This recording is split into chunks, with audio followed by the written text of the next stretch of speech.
Sebanyak 48 orang korban gempa Mamuju, Sulawesi Barat yang berasal dari Jawa Timur dipulangkan. Para pengungsi korban gempa ini akan diantar ke daerahnya masing-masing dengan kendaraan yang disiapkan oleh pemerintah Jawa Timur.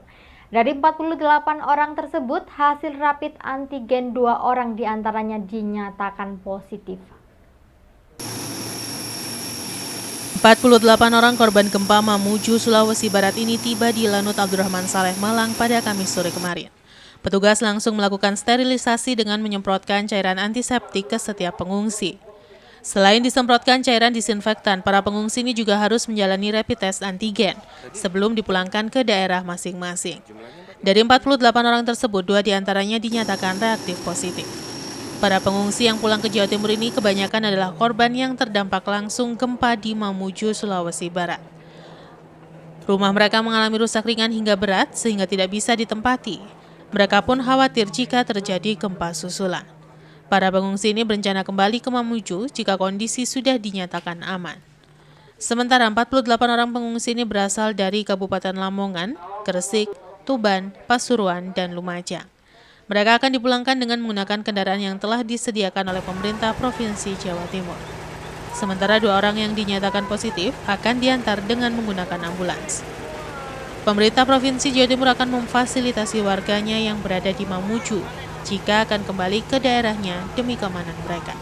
Ini warga Jawa Timur yang dari Sulawesi Barat, ya hari ini karena di sana ada musibah gempa, maka untuk keamanan mereka kembali ke Jawa Timur, ke daerahnya masing-masing.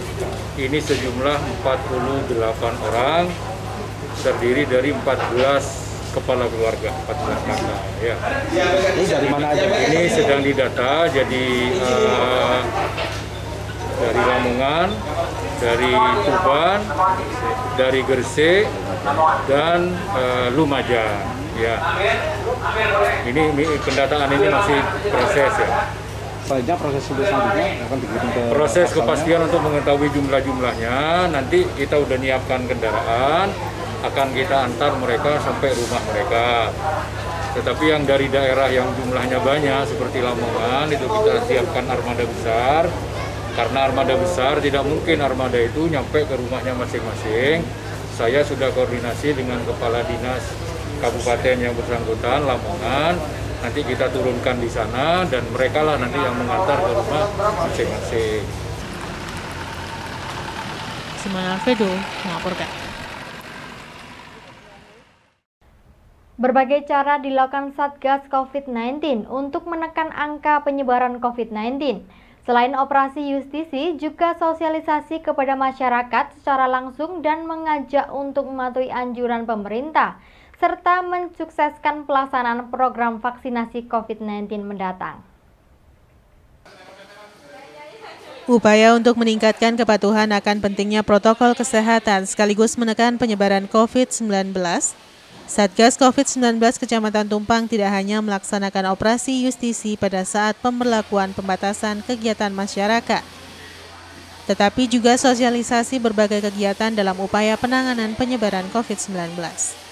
Satgas COVID-19 Kecamatan Tumpang yang terdiri dari petugas kepolisian, TNI, Satpol PP, Dishub, dan Puskesmas, serta pihak kecamatan juga mendatangi ke berbagai tempat usaha yang ada di wilayah Tumpang untuk melaksanakan sosialisasi PPKM dan juga program vaksinasi COVID-19. Satgas COVID-19 juga memberikan penjelasan kepada pihak manajemen dan pekerja terkait berbagai kegiatan atau batasan kegiatan pada saat PPKM berlangsung, sehingga aturan pemerintah ini bisa dipatuhi semua pihak khususnya dunia usaha. Menurut Satgas COVID-19 Kecamatan Tumpang sekaligus Bintara Tinggi Tata Usaha dan Urusan Dalam Koramil Tumpang, Peltu Wiratmoko menjelaskan, sosialisasi terus dilakukan Satgas COVID-19 di berbagai kesempatan, termasuk ketika ada warga yang meninggal dunia sampai ke pemakaman.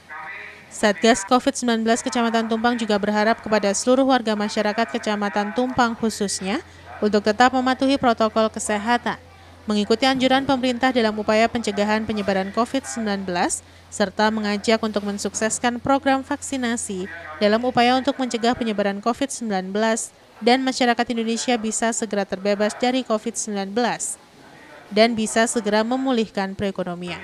Vaksinasi itu kita tidak hanya melaksanakan saat-saat di jalan, kita juga menyempatkan untuk bisa hadir langsung ke tempat seperti di perusahaan-perusahaan yang sedang melaksanakan pekerjaan. Kami juga mendatangi pos ronda, kami juga memanfaatkan situasi-situasi door to door. Bahkan Babinsa kami sudah melaksanakan door to door di wilayahnya untuk mensosialisasikan tentang vaksinasi ini. Mudah-mudahan seluruh warga Indonesia bisa mendukung program pemerintah sehingga pandemi COVID di Indonesia bisa segera teratasi, minimal mengurangi angka kematian dan penularan COVID di Indonesia. Iwan Hikmawan melaporkan. Beratnya beban kendaraan yang melintas dan belum optimalnya fungsi saluran air di pinggir jalan sering mengakibatkan kerusakan aspal di beberapa wilayah di Kabupaten Malang. Penghujan banyak menimbulkan lubang jalan sehingga mengganggu aktivitas. Para pengguna jalan berharap jalan segera ada perbaikan untuk menghindari kerusakan semakin parah dan bisa membahayakan pengendara yang melintas. Kerusakan aspal jalan pada musim penghujan banyak terlihat di beberapa wilayah di Kabupaten Malang. Jalan berlubang dan bergelombang banyak terjadi juga diakibatkan belum optimalnya fungsi saluran air, sehingga air hujan meluap dan menggenangi aspal jalan. Kerusakan jalan ini akan semakin parah dengan lubang jalan yang semakin banyak, lebar, dan dalam, sehingga harus diwaspadai untuk menghindari kejadian yang tidak diinginkan terjadi, khususnya pengendara roda 2 karena lubang jalan tidak bisa diketahui kedalamannya pada saat lubang jalan tertutup air hujan. Seperti yang terlihat di Jalan Raya Tajinan, lubang jalan mulai terlihat dan sudah diberi tanda pengaman berupa pohon pisang agar pengendara tidak terperosok ke lubang jalan. Lubang jalan tersebut jika tidak segera ada penambalan akan semakin lebar, membesar, dan dalam, terlebih ketika lubang jalan tertutup air hujan. Kerusakan aspal jalan juga terjadi karena di banyak jalan, berbagai jenis kendaraan dengan muatan berat yang tidak jarang melebihi tonase juga banyak melintas. Menurut salah seorang pengendara yang melintas menjelaskan, pada musim penghujan kerusakan aspal jalan banyak terjadi dan harus segera ada perbaikan, karena akses jalan ini sangat penting untuk berbagai kegiatan, khususnya di bidang perekonomian masyarakat dari segala lapisan. Di lokasi lainnya di sepanjang Jalan Raya Pulung Dowo Tumpang juga cukup banyak terlihat lubang jalan yang baru maupun lama yang semakin membesar dan berkubang air hujan, sehingga mengganggu kelancaran pengguna jalan di jalan penghubung antar wilayah di Kabupaten Malang.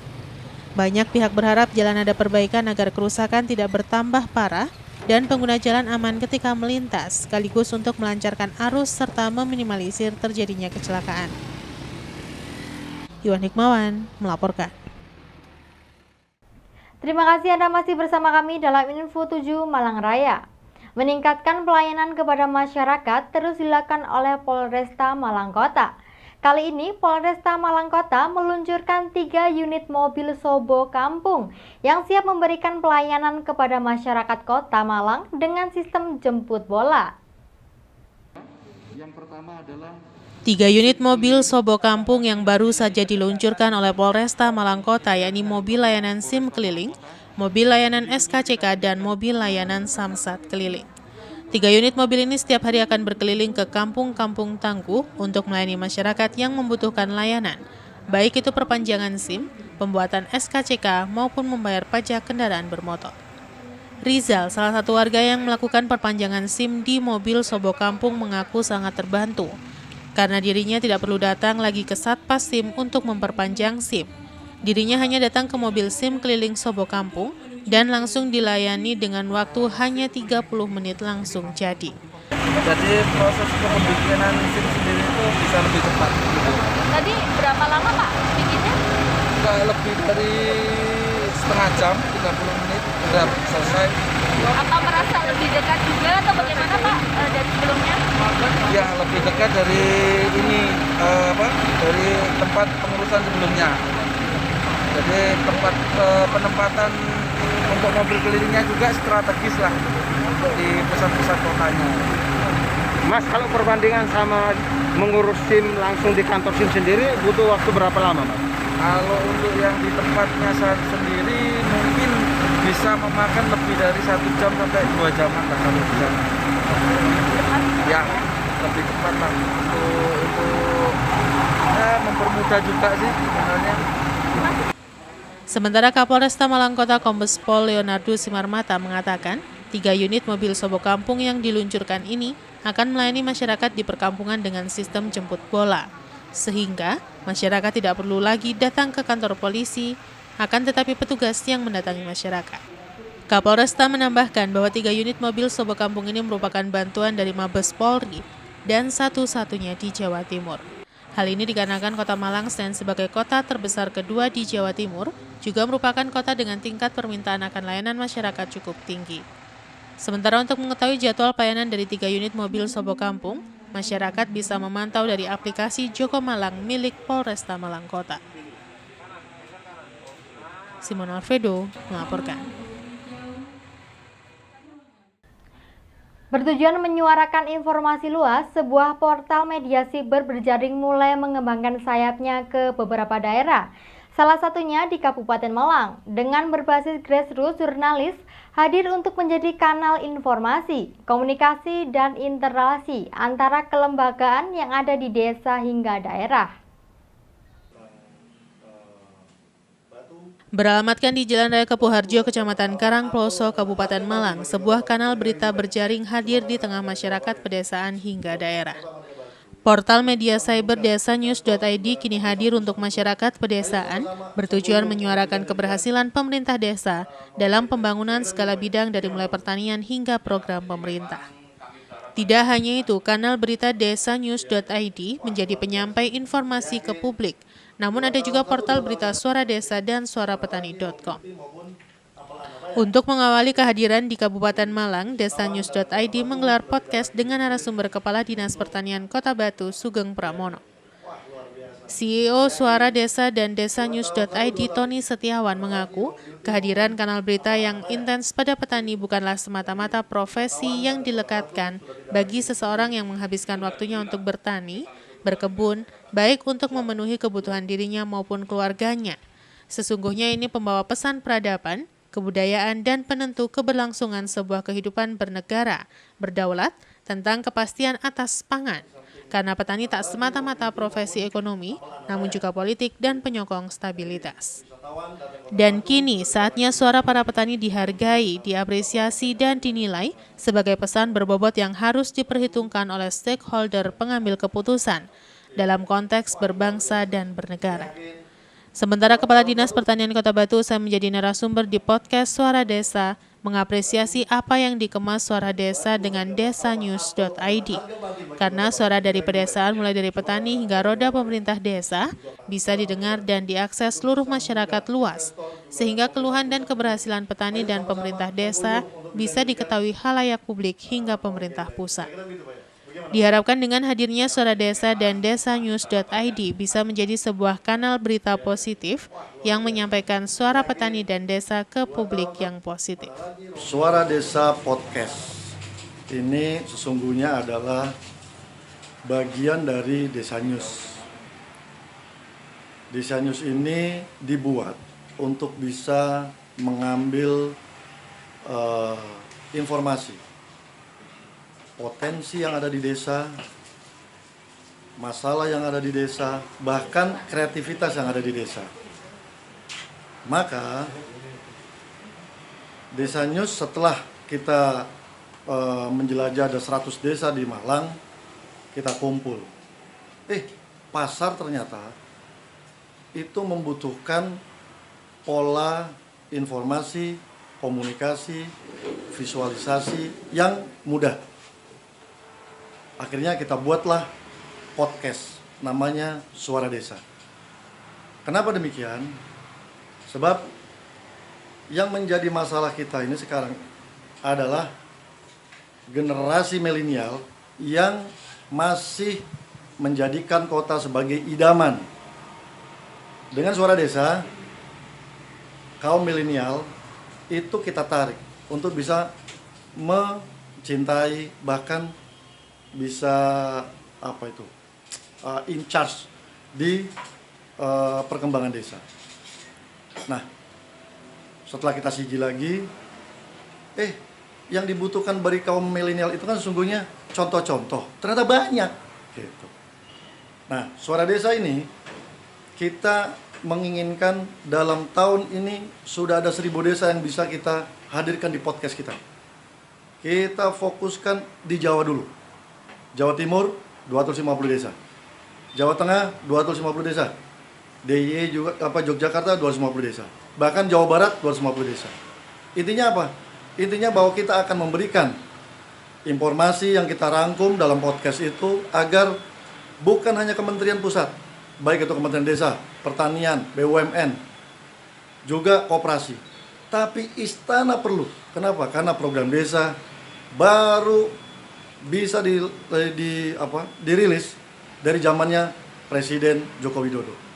Maka besar harapan setelah 1000 desa ini bisa kita tuntaskan dalam 2021 ini, kita akan buat Desa News Award. Untuk apa? Memberikan apresiasi kepada kepala desa yang ternyata luar biasa effortnya untuk menjaga wilayahnya masuk dari infiltrasi Corona, COVID-19. Yanto Yancung melaporkan. Terima kasih Anda masih bersama kami dalam Info 7 Malang Raya.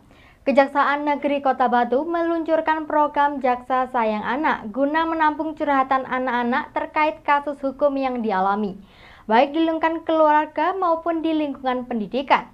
Jaksa Sayang Anak ini sebagai bentuk tindak lanjut atas aspirasi masyarakat dan mendekatkan jaksa kepada masyarakat. Terlebih sebagai upaya agar anak-anak Kota Batu melek dan sadar hukum, baik sebagai pelaku maupun korban. Kegiatan Jaksa Sayang Anak yang diinisiasi oleh Kejaksaan Negeri Kota Batu ini digelar di Geraha Pancasila Balai Kota Among Tani Pemkot Batu.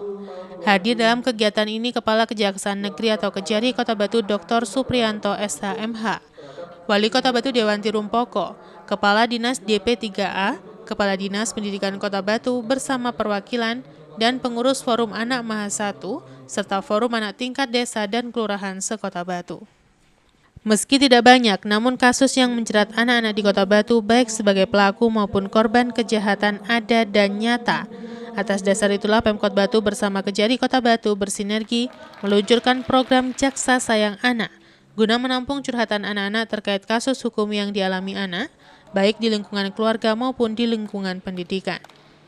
Jaksa Sayang Anak ini sebagai bentuk tindak lanjut atas aspirasi masyarakat dan mendekatkan jaksa kepada masyarakat, terlebih sebagai upaya agar anak-anak Kota Batu sadar akan hukum, baik sebagai pelaku maupun korban.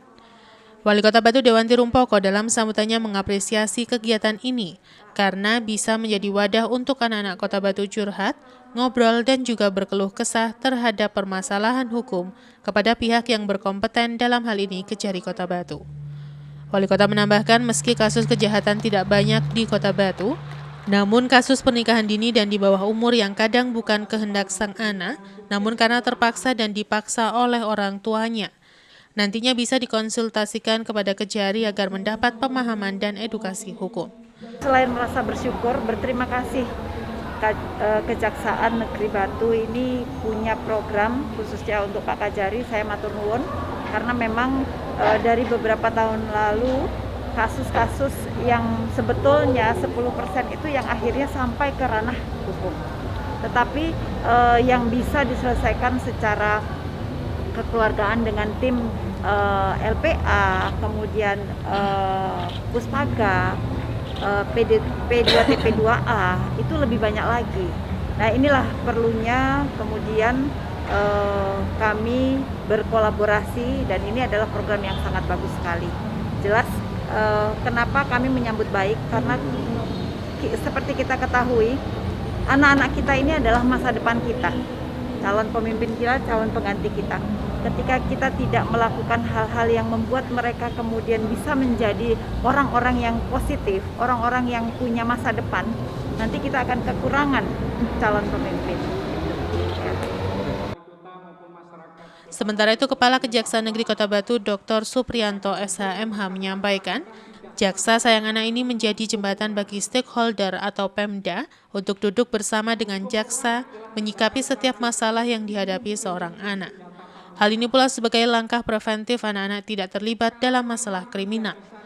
Langkah ini merupakan bentuk keprihatinan Kajari terhadap anak-anak yang terlibat masalah hukum atau kegiatan yang berkonsekuensi hukum. Kedepan jaksa sayang anak ini diperluas jangkauannya hingga menyentuh setiap lapisan masyarakat. Program Jaksa Sayang Anak ini juga dikolaborasikan dengan program Jaksa Masuk Sekolah, Jaksa Jogodeso, dan lainnya yang bertujuan agar warga Kota Batu melek dan sadar akan hukum, baik sebagai pelaku maupun korban. Momen bertemu dengan Kepala Kejaksaan Kota Batu dimanfaatkan oleh anak-anak Forum Anak Kota Batu dengan bertanya seputar kasus hukum yang terjadi pada anak-anak. Filosofisnya kira-kira bahwa beranjak dari beberapa tahun 3 tahun yang lalu kami petakan perkara anak, baik anak berhadapan dan hukum itu sebagai korban maupun pelaku yang relatif masih cukup tinggi menurut saya, hampir mencapai kira-kira hampir ke 10% dari perkara yang ada. Maka sebagaimana telah kami sampaikan, kami dalam melakukan penegakan hukum tidak hanya sekedar menghukum orang, tapi kami ingin memberikan solusi. Kami ingin tahu problematika yang sebenarnya dan bagaimana penyelesaiannya. Maka untuk menekan angka anak berhadapan dengan hukum ini, maka kami harus tahu masalahnya terhadap anak. Bagaimana supaya kita tahu masalah dengan anak, kita harus dekat dengan anak. Bagaimana kita dekat dengan anak, maka kita harus punya program. Makanya kita punya program Jaksa Sayang Anak, agar kami jaksa dekat dengan anak, tahu permasalahan anak. Setelah itu bisa memberikan saran, masukan, dan kira-kira solusi supaya anak itu tidak berhadapan dengan hukum, baik sebagai pelaku kejahatan maupun sebagai korban kejahatan. Yanto Yanjung melaporkan.